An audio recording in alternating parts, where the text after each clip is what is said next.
So when the first episode opens up for the new season, I saw a bunch of characters who I didn't remember from any, and I've seen the series in its entirety before, and my first reaction was, "Wait, who are you people?" Um, I like the characters in season 2, kind of, but I just specifically like the name of this one character, and it's Lady Buku Buku Chagama. Just because I really like saying that. Lady Buku Buku Chaguma. Yeah, right. She is now my second favorite character. Like, before we really talk about any of the characters we actually remember, there were all those characters in that like first 5 minutes of the first episode, which just like came from nowhere, do nothing in this season. And as far as I remember, don't do anything in the next season. I'm like, wait, why are they introducing these characters? I know they're probably important later on, but they seem real out of place in this season, in my opinion. I didn't want to talk about characters before touching upon just the random characters they introduced at the very beginning. Is this mainly have to do with Victim specifically or anything like that? Or no, these are like do you remember there was a dragon in the first episode of season 2? Oh yes. And yes. Like these characters do not ever appear again in this season. No, they do not. Yeah. They don't even appear in the next season, I don't think. The white and black haired lady, the white and black haired lady, like and then the big gray or grayish blue dragon. Yeah, it's so ridiculous. I really forgot they existed until that episode came on. Well, so they are important characters. That no more spoilers than that, but I'll just say they are important characters, but not until much later and much later in the story. So out of place. Yeah, I think like the latest novel, they come really big. Okay, well, we're not talking about that. So yeah. Okay, but so in terms of characters, so there is Ainz and his floor guardians and that kind of stuff. A lot of them show, I think all of them show up at some point or another. Yeah. You know, and Sebas and all that kind of thing. So there's all the characters from season 1 are still around. I think Victim is the only one that makes the least appearance, if not at all, in season 1. There's a character who appeared in season 1 who's missing in action. Which one? Albedo? Hamskay. Yeah. She does. Hamskay does actually reappear in does one. She? Yeah. It's in the little like one fight scene where Momon, the adventurer, is fighting the basilisk. Yeah. Or is it? I don't remember. it's a really like one-off scene, but you're right. Hamskay is very like pretty much non-present in this entire season outside of barely any Hamskay. 0 out of 10. Yeah. Okay. And then there's the lizards. Yeah. Honestly, not gonna lie, none of the lizards left enough of an imprint on me to bother remembering their names. Like they're just the lizards. Fair enough. I'm gonna be honest here. The Vic one, the albino one. Yeah, but beyond their physical identifying features, I have no need to remember the rest of them. Yeah, they're good characters, but they're so one-off. The giant CG Hydra. Yeah, and then for the second part of the arc, there's Sebas and Klein and everyone that they kind of and everyone that they interact with. And Mr. Scaredy Boy himself, Brain. I clipped her fingernail. I mean, so I'll explain the purpose of that whole scene is. I got it. It was just funny out of context. Okay, yeah. Which is where some of the characters actually see it because they get it entirely out of context. Yeah. Because you gotta imagine, Brain is the only one who actually lived to see Shaltier in any way. Yep. So. Yeah. I don't know. It's hard to talk about a lot of the characters because we talked about them a lot back when we did the first episode. I don't know. Like, there's a lot of Sebas. I don't think he had as big a presence in season 1. And this season, he was around though. He was around, but he was barely a character then. He was just another character. He was enough for us to make a joke about Bossy. Yes, because his name is it's a pun. It's a joke about the Black Butler anime. Yeah. So in the Black Butler, the butler's name is Sebastian. But one of the characters is super in love with him, and they're gay. And every time he sees him, he just goes, "Bossy!" So Sebas just like a character. Was his creator just an absolute weeb who watched Black Butler? Oh my god, yes. Probably, to be honest. And there's probably a lot of other characters that are similar to probably other creatures or even just characters in I'm other sure I know one of the anime characters. and manga. I know one of the guild members that were Ainz' friends was named T.H.E. So you know these people are Okay, but Yeah. like his guild members, I mean, there's also the Ancient One and Warrior Takemi Kazuchi. And then there's also Lucifer Yeah, with a star. Yeah, and Wish the Third. I actually really appreciate the screen names being so ridiculous when they're referring to them with such Like reverence. Lady Buku Buku Chagama. Yes. Or this is my favorite, Tigris Euphrates. That's just the two rivers in Mesopotamia, y'all. This person just said Tigris Euphrates or Coup de Gras. Yeah. That's French. Fancy. We actually do hear Bugu Changma's voice in last season. Yeah. Yes. Yeah. Look at this one's name, Hero Hero. His name is just Hero Hero. He's the slime, isn't he? I don't know. Number 8, variable talisman. Okay. I appreciate all of the screen names for like the members of the guild and everything because honestly, a 10 out of 10, I get it. Yeah. I would absolutely put some stupid ass name on an RPG game just to make other people call me by it. Honestly, I kind of I don't think I saw one in the list or mentioned in the anime, but I would have loved to see a character who very clearly was just a name with like random numbers behind it, like you would see in it. Like the legend of Noob Slayer 69. Yeah. Yes. Yeah. Oh my god. Fucking yeah. 10 out of 10. But I mean, do we have anything we want to say about individual characters? I think this season did a lot better with characterizing the side characters than season 1 did. Season 1, it was pretty much the Ainzul Gown show, and everyone else was kind of a caricature. Yeah. Here, like Sebas and even Kokiotis and Hit in the Lizardmen arc Yeah. feel a lot more like rounded characters that are separate from their just their base level avatar descriptions. And I think that's kind of the overarching, like Realm brought it up, it's kind of the overarching theme of the season is that Ainz is trying to draw out these more, he's trying to draw out their individuality more than they would have been otherwise. Uh-huh. Also, I gotta just appreciate the fact that when Demiurge is just coming up with all these plans, Ainz is just in his inner monologue. He's just like, "I had no idea you were doing this shit," and he's just like, Yeah. And then the way he actually like presents himself. I was thinking of 3, and then Demiurge is just like, "Oh yes, I outwitted you." Demiurge is still Demiurge. Yeah. Demiurge is best boy. Yeah. Hey, waifu wars. Waifu wars. Waifu Waifu wars. wars. Vorn, go. I think I actually know who it is from Born. I think he's mentioned it before. Vorn, go. Well, I'm going to tell you like the 3 choices I had, which I actually kind of really liked. Shout out to Tier's new design. Really, really nice looking. The girl that Sebas saved, and Princess Reiner, and his Princess Reiner. Okay. I mean, I think Princess Reiner's worst girl, but that's Realm, go. I mean, for me, honestly, this is kind of changed.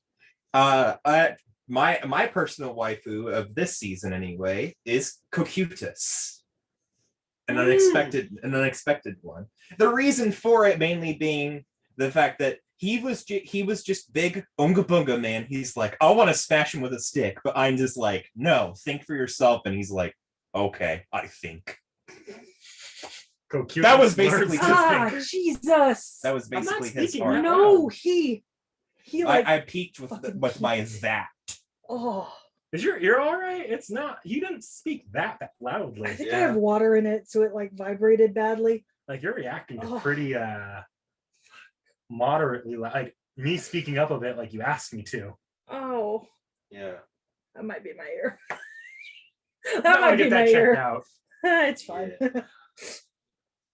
have anything else to say? Sorry, I think we interrupted you there with the ear. Sorry. Well, that other than that, honestly, like I would say that's probably about it. But that's just mainly what his character development was for this season in particular.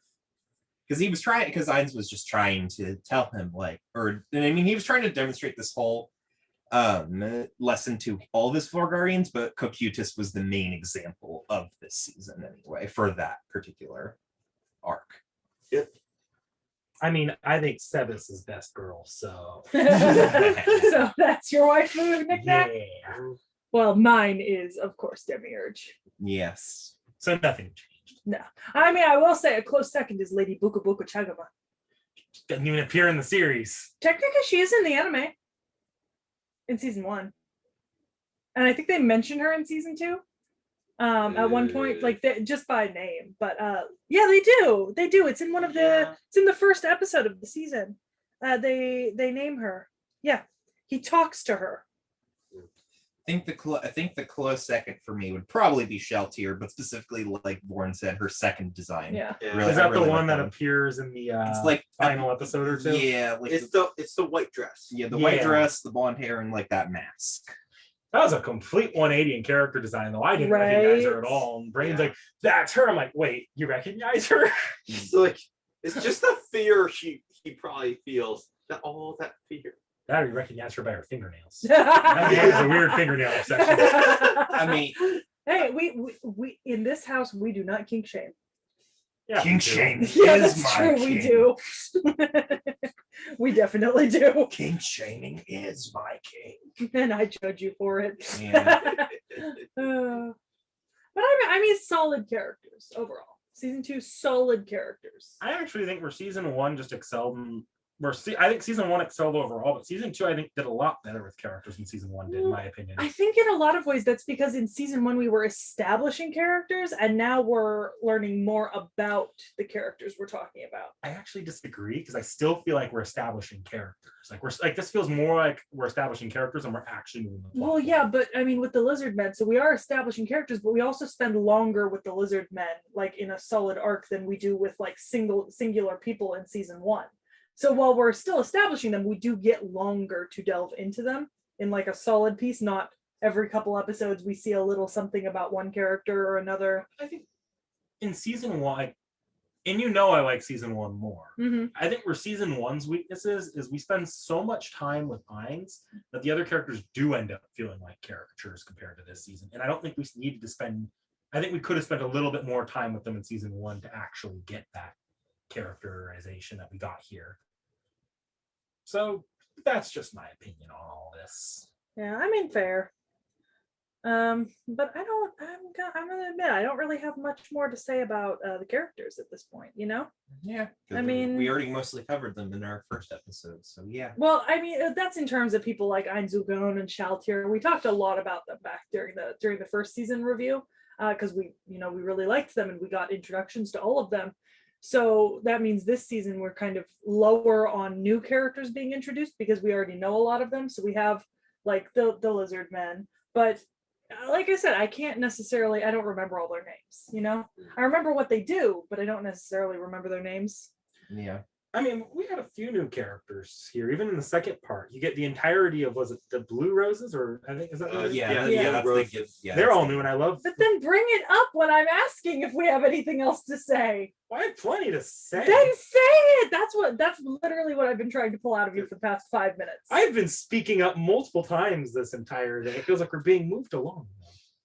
I'm trying to get you guys because I don't have anything more to say. So speak up. Well, because the thing with the blue eyes, or not blue eyes, blue rose for this season anyway, it just feels like we don't get enough screen time with all of them because we mostly view them through the lens, I feel, of Climb and or Rainer, honestly. Or Evil Eye. Yeah.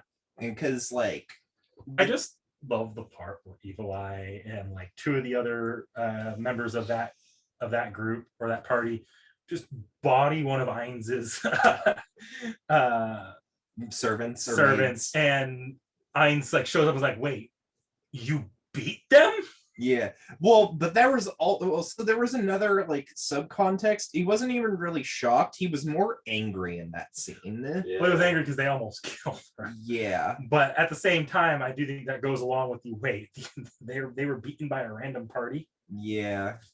So there are definitely still stronger characters out there, but they're very few and far between. That being said, Demiurge like shows up. He's like, yeah, you're dead now. Yeah, pretty much. I mean, they got resurrected later, but still. I love that member of that party though. That was just like, whenever there was a male adventurer, she's like, and she looks like fucking Brianna Tarth, like times 10. Yeah. She's just like, now get in bed with me, and brain error, and then Klein is just like, no thanks, I must decline. And then she's like, that's why you're still a virgin. You gotta imagine that works sometimes, though. Oh yeah. For sure. That's the equivalent of I double dog dare you. Yeah. So, and then Princess Renner. Yeah. Crazy bitch. Crazy bitch, but I like the crazy bitch. Yeah. We got a yandere, another yandere. Yeah. I mean, the series is full of them, though. There's Shaltier. There's. Does the author have something he needs to tell us? He's making an awful lot of yanderes. You know, yeah. I mean, the only exception being Evil Eye, but she's the outlier in this scenario. And you know what we do with outliers? Drop them. Exactly. Eat them. Drop them like it's hot. Drop them like it's hot. Yeet them into the sun. You have been yeeted. But yeah, no, I actually do think when you look at the side characters that were introduced here, they are, in my opinion, much stronger than season 1 overall. The side character, not counting Hamsuke. Hamsuke beats them all. Yeah, but Hamsuke gets no character development. No. 0 out of 10. 0 out of 10. Worst season ever. Ooh, I'd almost forgotten about Hamsuke. We saw so little of him. Yeah, she appears for literally one scene. Yeah. One scene. Do have concerns with Overlord though, and this starts in season 2. I think it gets a little bit fixed in season 3, but I do think we're really broadening how many characters we have a little bit too much. Yeah, but I don't necessarily think we're going to come back to all of them as like continual plot points, like the Lizard Men. We're not going to keep seeing them again and again and again. Like we'll see them in passing, but we won't get as like much of a spotlight on them as we do in like this particular arc. I get the idea that especially, well, beyond the fact that feels like now you're throwing out characters to never use them again. Because I feel there are so many characters now, it's a bit of a mess in my opinion, but that's just me. Yeah, but you can do that in shows where you like include characters and then maybe they don't come in as like main characters later on, but they're mentioned like after the Lizardmen arc ends, they do mention them again when talking about taxes and distributing funds. Oh yeah, I don't think the Lizardmen are particularly a bad example, but I think like or not particularly bad. I mean, they're not particularly an egregious example, but I mean like I keep coming back to that first episode, like the 3 minutes of new characters that never have to do anything in this season, or how many, like a lot of the people in the capital arc feel a little bit more important, and we're getting so much thrown at us. Honestly, like I would say that if anything, they really didn't need to introduce us to those characters when they did, just because we got so little of them and we didn't see them ever again.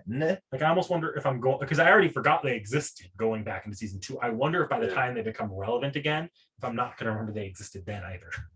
Probably. I mean, I think that's something they'll just hinge on season 3 and 4.